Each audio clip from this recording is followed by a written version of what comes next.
Halo semuanya, selamat datang kembali di channel Pipcode Studio bersama saya Apip Saipullah. Di video kali ini kita akan melanjutkan belajar mengenai React Query, di mana kita akan coba untuk mempelajari lebih lanjut mengenai query keys ya.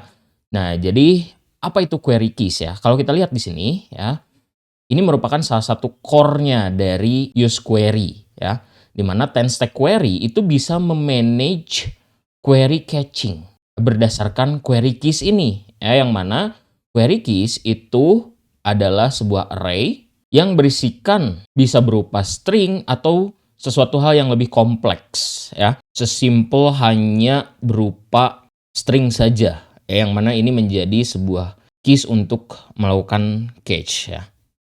Nah, ada juga misalnya yang lebih kompleks lagi ya. Kalau kita mau misalnya memberikan informasi yang lebih unik lagi yang mendeskripsikan data ya. Misalnya dikasih preview, dikasih done, dan lain-lain ya.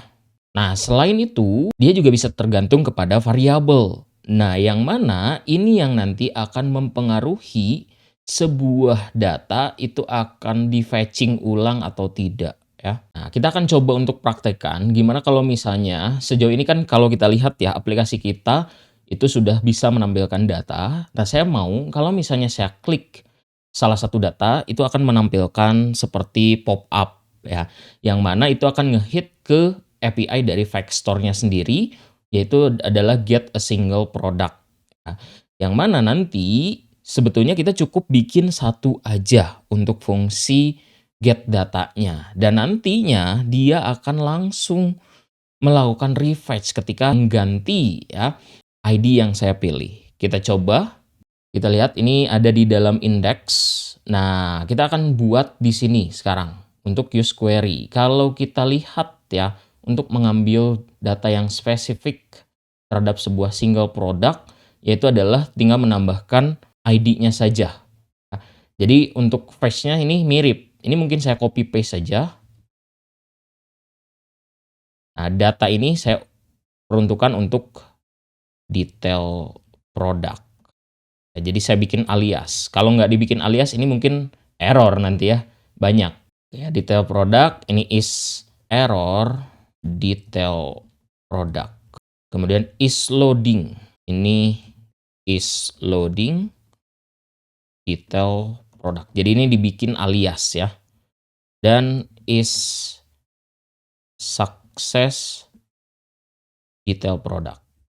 Nah, ini juga sebenarnya bisa ya yang atas misalnya mau products, is error products dan lain-lain. Cuman ya udah biarin aja gitu ya. Nah, kemudian query keys-nya ini saya akan ubah ya. Ini menjadi product karena cuma satu aja. Dan nanti akan ada yang mempengaruhi proses fetching-nya ya. Jadi kalau misalnya ada yang berubah dari query key-nya, dia akan melakukan refetch secara otomatis. Nah, misalnya saya akan buat kayak gini. Const show product. Ini sama set show product. Kita pakai state. Di sini default-nya kosong.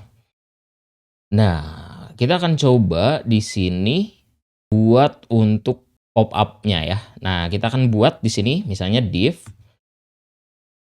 Saya kasih class name. Ini saya buat jadi fix aja ya. Fix A screen, lalu W screen, top 0. Saya kasih BG dulu. BG black coba ya. Nah, ini kan ada ya. Terus kita kasih left 0. Nah, kan jadi gelap semua ya. Kalau ini saya hilangin, nah ada gitu ya. Oke, nah kita coba sekarang ini akan saya tampilkan. Jadi saya bikin kondisi. Ini mungkin masukkan, ganti jadi backtick, terus saya bikin kondisi di sini. Kalau misalnya show product ada gitu ya.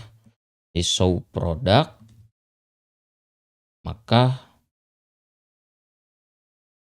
Saya akan bikin dia jadi blok ya. Kalau ini hidden default-nya.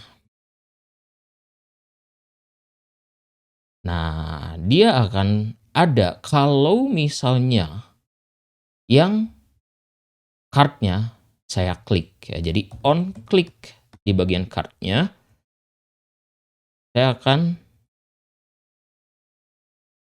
set show product, saya ambil product ID. Nah, kayak gini ya. Ini error kenapa? Karena ya ini TypeScript ya. Dia nggak tahu nih. Makanya ini perlu ditambahkan. Default-nya kalau nggak string itu bisa null. Oke ya, nah ini kalau saya coba show klik. Oke, sebentar. Ini mungkin kita coba ubah. Nah, jadi hidden ke sini ya. Oke, refresh lagi. Show klik. Nah, ya tadi salah menyimpan kelasnya saja. Gitu ya. Oke, jadi ini overlay-nya. Kita coba ini black-nya saya berikan /5. Ini artinya adalah transparansinya 5 gitu ya. Coba refresh. Nah, ada cuman nggak terlalu kelihatan kayaknya ya. Coba kalau 30. Oke. Kalau 50. Oke, cukup ya. 50 jadi nggak terlalu hitam ya. Nah, segini. Biasanya untuk overlay seperti itu. Terus di dalamnya saya akan buat ini div class name. Misalnya W-nya setengahnya aja. Terus height-nya kita set setengahnya. BG white. Nah, sudah ada ya. Kita bikin ke tengah. Berarti ini jangan pakai block, pakai flex saja ya.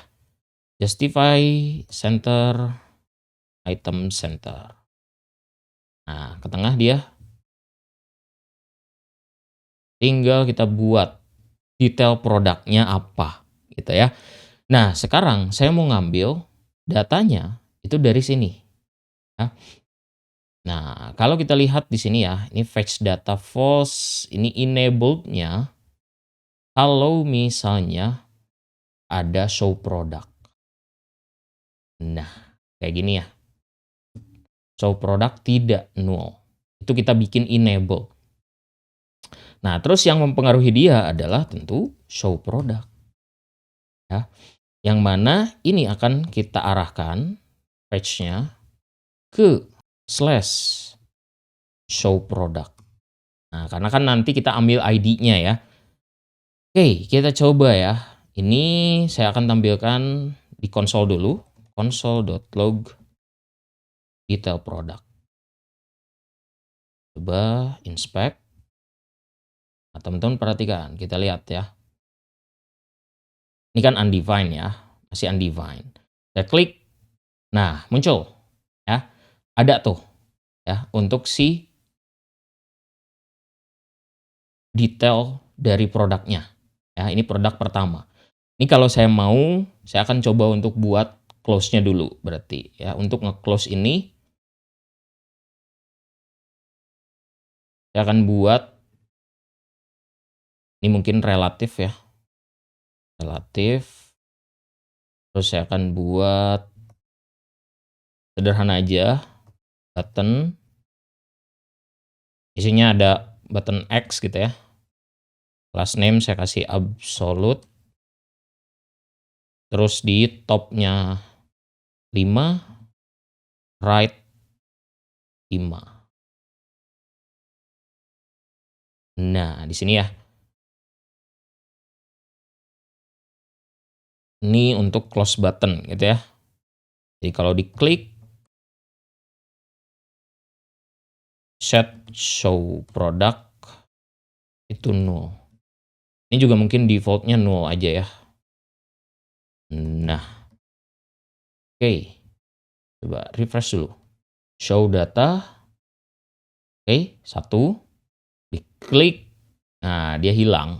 Ya. Datanya hilang. Sekarang kita masuk ke sini. Tuh, jadi 2. gitu ya, dia akan melakukan refresh. Kalau kita buka di network, nih kita lihat ya, saya close, tuh kan dia tidak nge-hit, saya buka yang lain, ganti, tuh jadi 3, ya kan. Kalau saya tidak lakukan ini, coba sekarang saya hilangkan yang enabled dan juga show produknya ya. Nah, show produknya saya hilangkan. Saya refresh, ya. Ini coba saya hit. Nah, ada ya, 1. Nah, tapi nggak nge-hit lagi yang lainnya ya. Ini kenapa? Karena tidak ada parameters yang ada di dalam key-nya. Kalau misalnya saya tambahkan di sini show product, coba saya refresh. Nah, kita klik. Nah, ada 1, berubah dia ada 2, tuh ya. Tuh, ada 3 dan seterusnya. Gitu ya.